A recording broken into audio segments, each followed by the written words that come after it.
Takes a lifetime to develop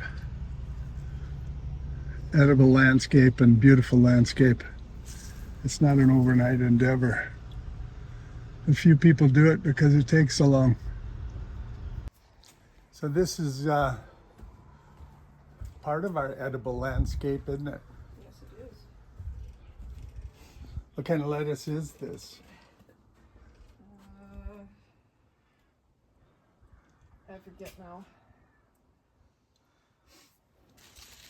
It's real. It's kind of a romaine variety. It's tasty. Yeah, it needs to be weeded again too. Yeah, well, garlic, these walking onions things, herbs, Egyptian walking onions.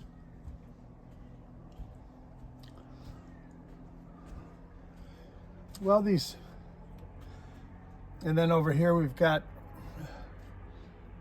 chives and oregano.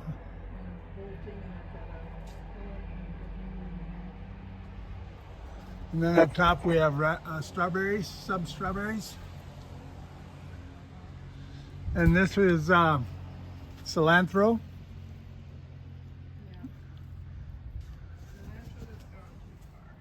It looks like the peppers are taken off.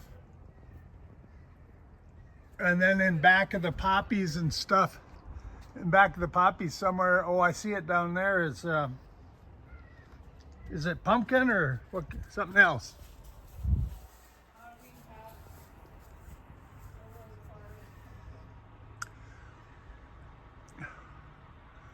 And what's this stuff in front of the pumpkins? Kale. Oh, I should be eating that. And that's horseradish. And our overseer of the horseradish. Juneberries, choke cherries.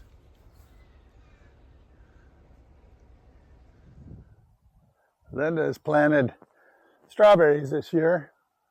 It may be a while before we see strawberries, but they'll spread out all over. This is her. I told her she could have an English garden, and I think they look overgrown, but that's okay. This is her English garden here. And we have, you know, the levels that this is a retaining wall we built, and we built into it some levels for growing all sorts of stuff. This is garlic and herbs and spices and dill and oregano and basil. Beautiful, beautiful basil. Some of the garden goes wild. This right here, these flowers and this stem down below here, I think are parsnips or turnips. Parsnips. Linda loves parsnips. And I think this is parsnips also. She likes it in stews and stuff, and that's okay. And as you can see, some of our lettuce goes to seed, but we always have lettuce that way. It's not all bad. Speaking about medicinal plants, this is mullein. It's growing on the property. Mullein, and it's good for respiratory viruses and all. You can smoke it even. I do once in a while. When I had, you know, a real bad cold, I smoked some of this mullein. It was satisfying and really helped clear everything up, the mucus and all. Mullein. A good source of vitamin C is rose hips. You take and these turn red. They have beautiful little flowers on them, and they're all over, growing wild in this back brush behind the house. And so all edible, all medicine, and quite a few medicinal plants are grown down in the garden and right here on the house, by the house. Not to forget the honeyberries that we have to keep from the deer. But it looks like they're taking off this year. The honeyberry.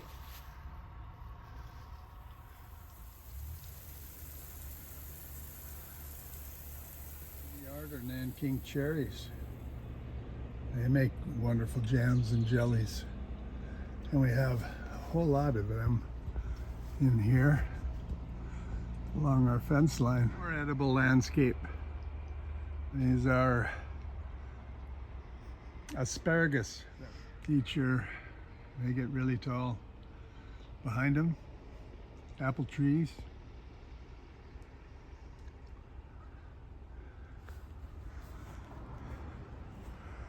And up top, we were just up there with honeyberry and some levels to some garden.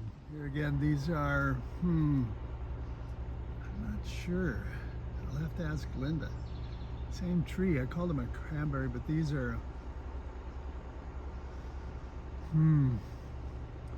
like maybe they're gooseberry. No, usually gooseberry are green.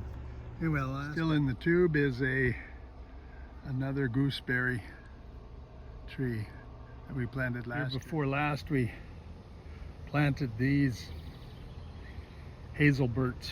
There will be hazelnuts sometime in the near future, and we do have 2 here that we started last year. But the deer, you know, if we don't protect them every winter, they just raise havoc. They're elderberries that we planted last year, still in the tube, but they make fantastic wine and everything else. They're quite a shrub. But we need another one to cross-pollinate, and I think it's coming from the root. I'll show that in a bit. We love our flowering shrubs. Give something for the bees around here.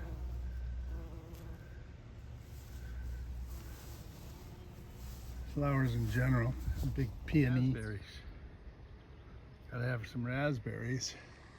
These haven't been great producers, but I see that they're getting some this year. Maybe they just take longer. And we always have flowers like bachelor buttons and down there some more cilantro. There's cilantro everywhere. Daisies. Oh, edible landscape rhubarb. We also have rhubarb.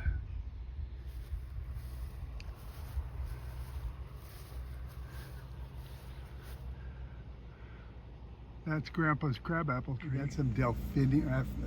I don't know. I'm terrible with flowers, but I sure love them. Delphiniums, I think, against the fence. Wonderful. Plum trees. And a nut tree there. Oh yeah, look at them. Cherries. Nanking cherries. I can taste the gems. And so is our new cherry that we planted last year. Regular cherry. Zone 2/3 cherry. Oh, and the blue is flax.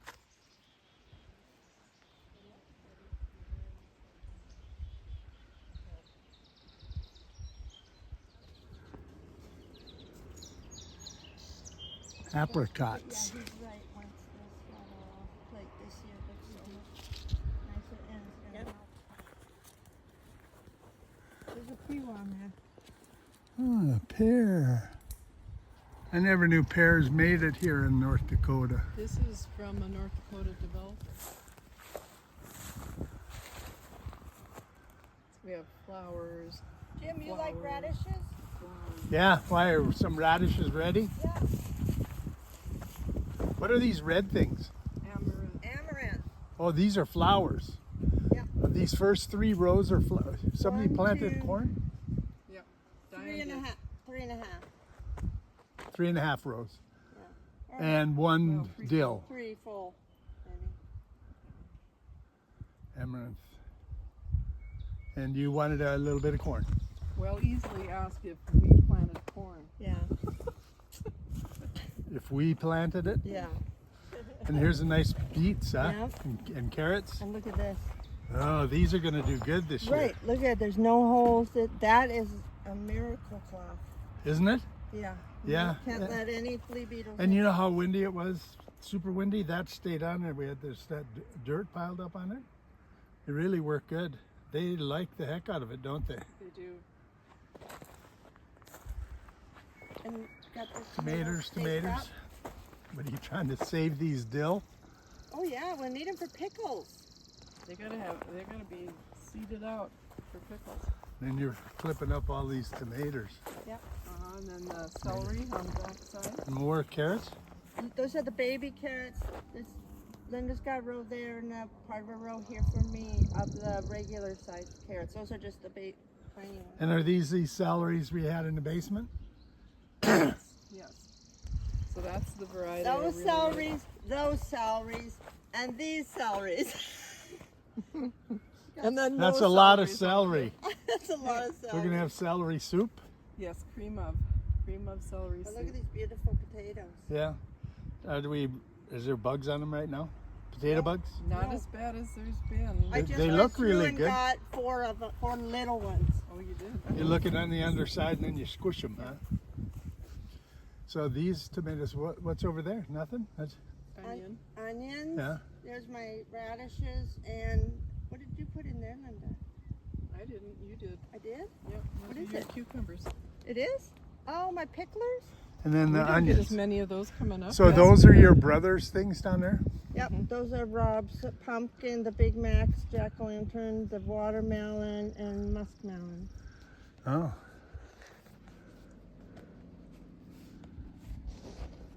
So It looks pretty nice. if you come over to the There you go, purple Jim. Viking. Oh, The French breakfast radish. French breakfast radish. I'll pick some more for you. I'm gonna have one. Radishes are good. And then this lettuce? Yeah. And cilantro. Volunteers. Oh, volunteers. My baby beets that were planted late. Scarlet. Wow, these are, Scarlet Emperor. oh, look at them. Whole beans, yep. These can be eaten And they love this green, thing here, don't they? shellies, Oh yeah. or dry. Yeah. Oh, boy, this one's loaded. Yep. This one's loaded with grapes. You know what kind they are? This is burdock. And burdock leaves, seeds, roots can all be used.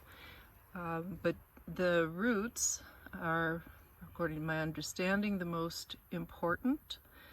And that you want to get them when they look like this. They have not sent out a seed stalk yet, which these right back here have, this long, tall stalk. You want to get them before they do that, or gather them when they are in the first year, because they're a biennial plant. The first year it's just leaves like you see here. Second year they send up the seed pod. A nice little patch of purslane. The stems and leaves are what you're looking for with purslane. This is lamb's ear, which we always knew it. My grandmother called it pigweed, and that's all I've ever known it as. This is another one that is used. Okay, I'm taking a little video of dandelion, and this is not a lot of them blooming in this area. There's a few, but this is a nice little patch, simply because they're in a nice clump, so one can get the flowers, the leaves, the roots in spring, and they have a lot of medicinal properties.